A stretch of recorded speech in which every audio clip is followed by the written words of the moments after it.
For 3 years, my life had been a spreadsheet. Every dollar I earned, every penny I saved, every extra shift I picked up at the diner after my main job as a paralegal, it all went into the black hole of my family's debt. $92,000. That was the number that had haunted my sleep and dictated my every waking moment since I was 26. Now, at 29, I was finally seeing the light at the end of the tunnel. But the tunnel had stripped me bare. I remembered the day it started. My mother, Mara, then 51, had called me, her voice thin and reedy with tears. "Kira, honey, your father, he made a mistake, a big one." Terence, 53 at the time, had gambled away their savings, and then some. He'd sworn on everything he held dear he'd change, but the pleas from Mara always came first, laced with enough guilt to drown a wail. "We'll lose the house, Kira. What will happen to Tony, to Cadence?" Tony, then 23, was already dreaming up his next sure-thing business venture, always needing a handout. Cadence, 19, just wanted to avoid conflict, burying her head in her studies. So, I, the eldest, the responsible one, stepped up. Again, I cut every luxury, every personal desire. My apartment was sparsely furnished, my clothes were old, and my social life was non-existent. Meanwhile, I'd see photos on social media of my parents on weekend trips, or Tony, now 26, posting about his new investment in some cryptocurrency scam. My blood would boil. I'd just paid off another chunk of their mortgage, and they were acting like nothing had changed. The resentment was a bitter taste in my mouth, a constant companion. Then, last Tuesday, it happened. The final payment for the last of their credit card debt cleared. I actually cried, a quiet, exhausted release. I was finally free. For the first time in years, my bank account had a positive balance that was truly mine. I was planning to save for a down payment on a small place, something just for me. My phone buzzed. It was Tony. "Hey sis, got this amazing new business idea. Just need $10K to get it off the ground. Can you send it over?" I stared at the text. My thumb hovered over the keyboard. 3 years, $92,000. My life. All for them. I typed one word. No. The immediate explosion in the family group chat was predictable, but the sheer ferocity of it still hit me like a physical blow. The immediate explosion in the family group chat was predictable, but the sheer ferocity of it still hit me like a physical blow. Mara. "Kira, what is wrong with you? Your brother needs this. Are you abandoning your family?" Tony. "Seriously, Kira, after everything, I thought you had my back. This is a game changer for me." Terence. "This is family duty, Kira. You don't just say no when family needs help. What kind of daughter are you?" My phone vibrated relentlessly in my hand, each new message a fresh stab. My mother, Mara, always the first to weaponize guilt, had already moved from accusation to betrayal. My father, Terence, jumped straight to duty, conveniently forgetting his own lack of it when it came to their finances. And Tony, always the golden child, demanded explanations as if I owed him anything beyond the $92,000 I'd already sunk into their lives. I scrolled through the messages, my thumb hovering over the mute button, but I didn't press it. I wanted to feel this fury, let it burn away the last vestiges of the guilt they'd instilled in me since childhood. It wasn't just about the money, it was about every time I'd been told I was selfish for wanting something for myself, every time I'd been expected to sacrifice for their comfort. I remembered being 10, giving my allowance to Mara so she could buy a new dress for a party, because we just don't have it right now, honey. I remembered 18, putting off college for a year to work extra shifts when Terence lost his job, only for him to buy a new boat a few months later. Always bailing them out, always the reliable one, never acknowledged, never thanked, just expected. Cadence, my younger sister, was silent in the chat as always. She'd always been good at staying out of the crossfire, letting me take the brunt of it. I didn't blame her, not really. She was just trying to survive the same chaotic household, but her silence felt like another betrayal. The guilt trips poured in for another hour, a relentless barrage of emotional manipulation. But something had shifted in me. The exhaustion had given way to a cold, hard resolve. I wasn't their ATM anymore. I wasn't their emotional punching bag. That night, instead of scrolling through social media or trying to distract myself, I went to the back of my closet. I pulled out a heavy cardboard box, taped shut and labelled Finances. Inside were 3 years' worth of bank statements, loan agreements, credit card bills, and meticulously kept spreadsheets. Every payment I'd made, every debt I'd closed, every penny I'd sacrificed was documented. I ran my hand over the top receipt, a copy of the first mortgage payment I'd covered. "You want truth?" I whispered into the quiet of my apartment, my voice rough. "Fine." I started pulling out specific documents, stacking them neatly. The next family dinner was just 2 days away. I would be ready. The family dinner at the Harding house was a masterclass in performative normalcy. My parents, Terence and Mara, greeted me with strained smiles, their eyes darting, trying to gauge my mood. Tony, 26, was overly jovial, talking loudly about his next big thing to his girlfriend Marley, who looked uncomfortable. Cadence, 22, sat quietly beside her boyfriend, Jaden, picking at her nails, trying to be invisible. The tension in the air was thick enough to cut with a knife, but everyone pretended it was just a regular Sunday supper. I sat at the dining room table, the familiar scent of Mara's pot roast and mashed potatoes filling the air. My internal narration was sharp, biting. Normal? This is anything but normal. You want normal. You want me to pretend I didn't just get savaged in a group chat for saying no. Not tonight. Halfway through the meal, as Terence, 56, launched into a rambling story about a golf game, I reached into the large tote bag I'd brought. I pulled out a stack of manila envelopes and a neatly organised binder, placing them squarely in the middle of the table, right next to the mashed potatoes. The clatter of the envelopes hitting the polished wood made everyone pause. Marley, Tony's girlfriend, tried to lighten the mood. "Oh, Kira, did you bring some work home? You're always so busy." Jaden, Cadence's boyfriend, gave me a quick, knowing glance, then quietly excused himself from the table, muttering something about a phone call. Smart man. My mother, Mara, 54, frowned. "Kira, what is this? We're eating." "We are," I said, my voice steady, though my heart was hammering against my ribs. "And we're going to talk about something important." I opened the binder to the first tab. "On May 12th, 3 years ago, I paid off your outstanding credit card balance of $18,450. That was account number ending in 7890. I slid a statement across the table. Tony scoffed. "What is this? A lecture? We get it. You're so responsible." I ignored him, my gaze fixed on my parents. "On August 3rd, 2 years ago, I covered the overdue property taxes, $6,200, to prevent a lien on the house. Here's the receipt." Another document slid across. "Then there was the car loan for Dad's truck, $12,000, paid in full last year, July 19th. I continued, methodically detailing every payment, every loan closed, referencing specific dates and amounts. The initial irritation on their faces slowly morphed into something else, a dawning comprehension, then a flicker of fear. The room had gone silent. The only sounds the occasional clink of cutlery and my own voice, calm but unwavering. I listed the medical bills, the emergency repairs, the smaller loans to Tony that were never repaid, the mortgage payments I'd taken over for months. I didn't miss a single one.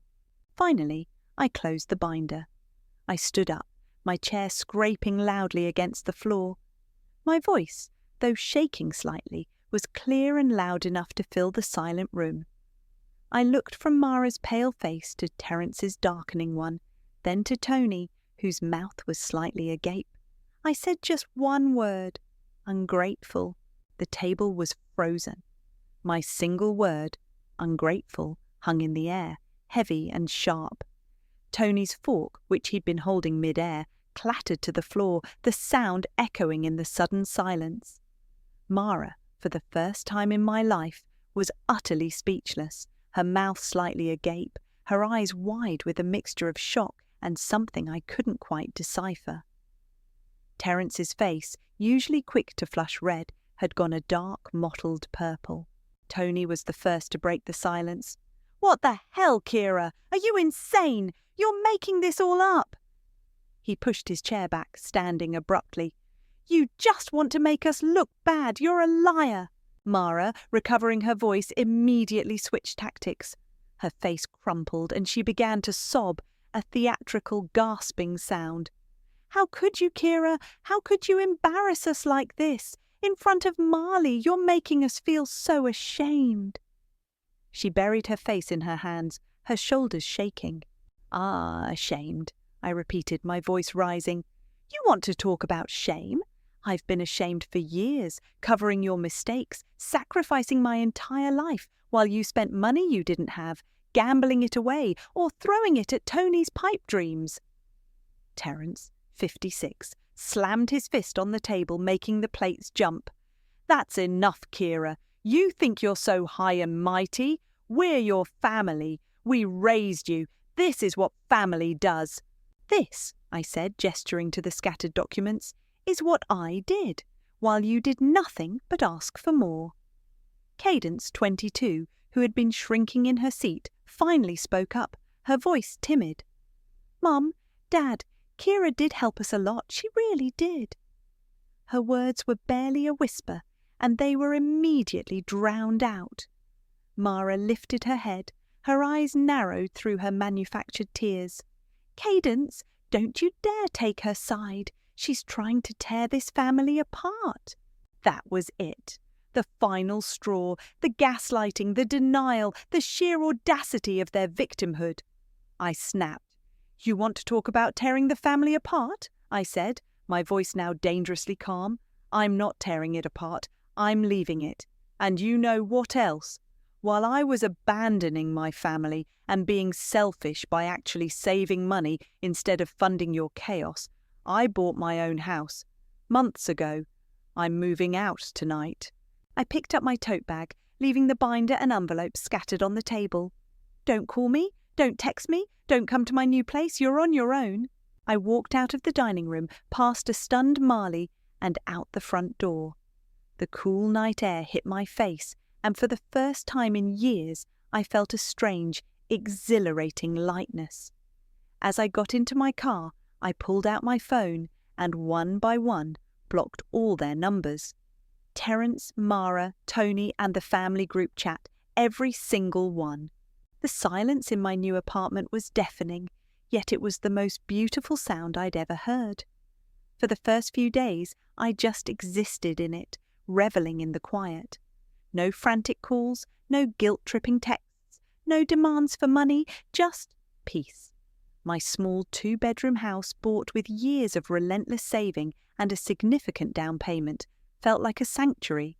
It was sparsely furnished, mostly with hand-me-downs and thrift store finds, but every piece felt like a victory. Despite the newfound calm, the peace was uneasy. Guilt, that insidious emotion my mother had expertly weaponized for years, still gnawed at me. Had I been too harsh? Too public? Then the memories would surface, unbidden, like a toxic tide. Mara's tearful pleas, always followed by a subtle manipulation.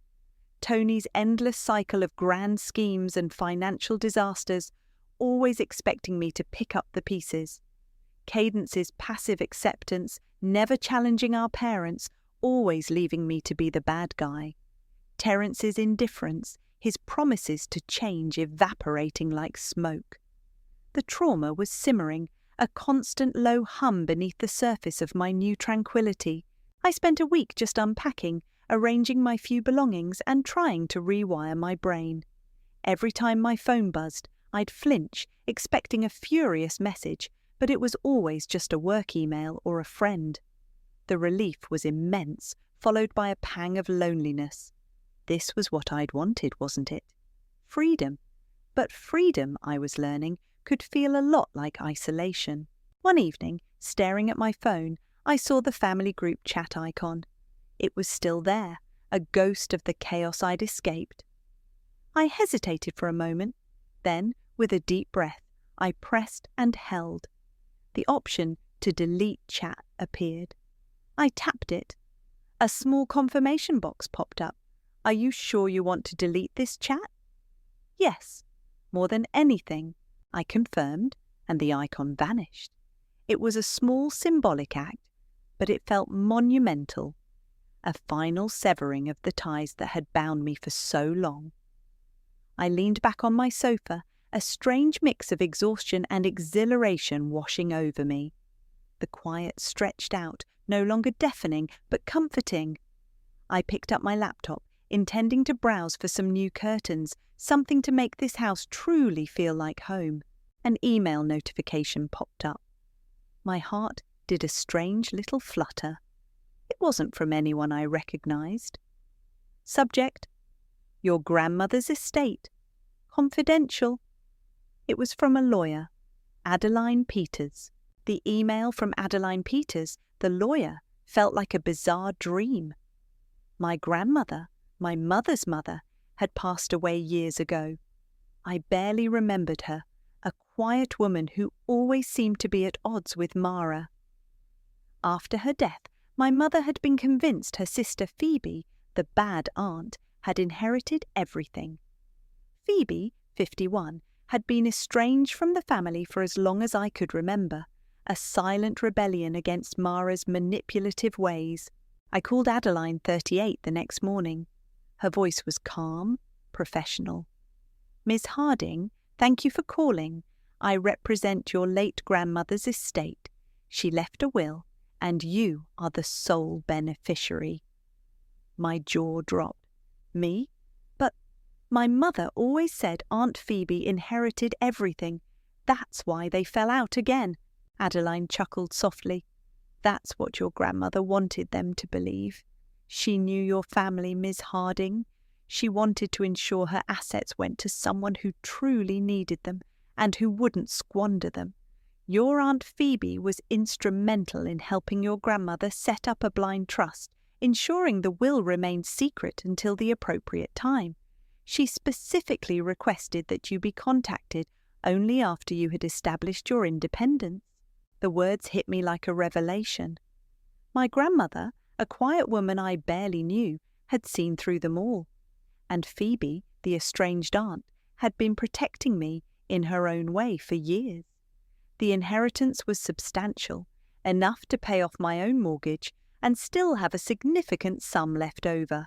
Your family, however, Adeline continued, her tone more serious, has been making inquiries. Your mother, Mara, specifically. They've been trying to contest the will, claiming undue influence among other things. They believe the estate should have gone to them as the direct descendants. A cold fury simmered in my gut. Of course they were. They always wanted more, always felt entitled. I was torn. Part of me wanted to keep this secret, to enjoy my inheritance in peace, a final quiet victory. But another part, a darker, more vengeful part, wanted to throw it in their faces, to expose this final secret, to watch them squirm. What are my options? I asked, my voice tight. Adeline outlined the legal process, the strength of the will, and the unlikelihood of my family succeeding. It will be messy, Miss Harding. They won't give up easily. As I hung up, my phone buzzed again. Not a text, but a voicemail notification. It was Mara. Her voice, usually so controlled, was shrill, laced with pure, unadulterated rage. Kira, how dare you? You think you can keep this from us? That money is ours. You selfish, ungrateful girl, you'll regret this. The decision was made. This wasn't just about money anymore. It was about breaking the cycle once and for all. I organised one last family meeting. This time, it wasn't at their house, and it wasn't a surprise attack. I rented a small neutral conference room at a local community centre. I sent a single terse email to Terence, Mara, Tony and Cadence stating the time and location and that attendance was mandatory if they wanted to discuss the estate. I also invited Phoebe and Adeline. Phoebe, 51, arrived first, a quiet, knowing smile on her face. Adeline, 38, was all business, carrying a briefcase. When my family walked in, their faces were a mixture of entitlement and thinly veiled anger. Mara, 54, immediately spotted Phoebe and gasped, "You! What are you doing here? This is a family matter!" "She's family," I stated, my voice calm, "and she's here as my witness, as is Adeline, my lawyer." Terence, 56, bristled. "A lawyer? Kira, this is ridiculous. We just want what's rightfully ours." Tony, 26, nodded vigorously beside him. Cadence, 22, looked pale, avoiding eye contact. "What's rightfully yours?" I echoed, a cold laugh escaping me. "You mean like the $92,000 I paid off for you? Or the inheritance you tried to steal from me?" Adeline stepped forward, placing a thick document on the table. "This is your mother's will. It clearly states that Kira Harding is the sole beneficiary of her estate." Mara snatched the document, her eyes scanning it frantically. "This is a forgery! She hated Kira. She always said she'd leave everything to us." "She left it to me," I said, my voice rising, "because she knew you'd squander it, just like you squandered everything else." I looked directly at Terence. "The reason you were in so much debt, Dad, wasn't just bad luck. It was your gambling. You hid it from us for years, draining accounts, taking out loans in Mum's name." Terence's face went white. Mara whirled on him. "What? Terence, is this true?" "And Mom," I continued, turning to Mara, "you took out secret loans yourself. Not for the house, not for emergencies, for Tony's failed business ventures. You enabled him, just like you enabled Dad's addiction." Tony's jaw dropped. "Mom, you did that." The room exploded. Accusations flew between them, a chaotic, self-destructive unravelling. They were turning on each other, just as I'd known they would. When a lull finally came, I stood. "This inheritance is mine, every penny, and I owe you nothing, not a single cent, not a single explanation, and not a single moment of my time ever again." I looked at each of them, my gaze unwavering. "You taught me a lot about family, about sacrifice, about what happens when you let yourself be manipulated, but you also taught me about breaking cycles, and this cycle ends now, with me."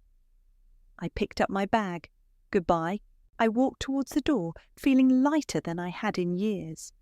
As I reached for the handle, I heard a chair scrape. Cadence. She had stood up, her eyes fixed on me. She took a hesitant step, then stopped, looking back at the chaos behind her. She hesitated, caught between the past and a possible future. The walk out of that conference room felt like shedding a skin. I didn't look back. Adeline and Phoebe followed a few minutes later, leaving my family to their self-inflicted chaos. Adeline confirmed later that Mara, Terence and Tony immediately turned on each other, blaming, accusing and threatening legal action against one another over the inheritance they believed was rightfully theirs. The lawyers got involved, of course, but not for me. They were busy with the Hardings' internal squabbles, a messy, drawn-out affair that played out in court filings and furious voicemails I never heard. In the months that followed, my new house truly became my home. I painted the walls, bought a comfortable sofa, and planted a small herb garden. I invested a portion of the inheritance, enough to secure my future, and quietly donated a significant sum to a local charity that supported victims of financial abuse.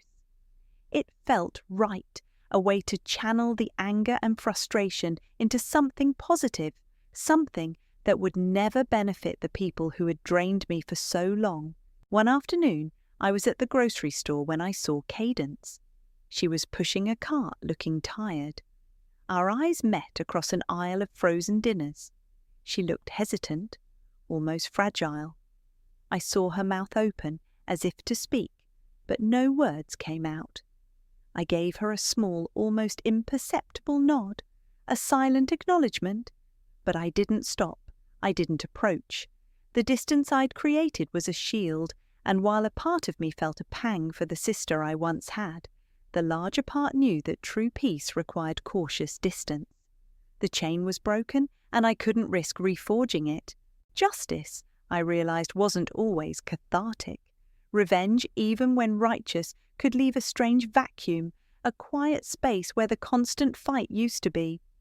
But in that vacuum, I found something else. Peace. A deep, quiet sense of self-possession I'd never known.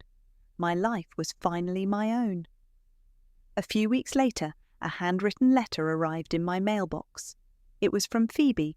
I opened it carefully. Inside, in elegant script, were just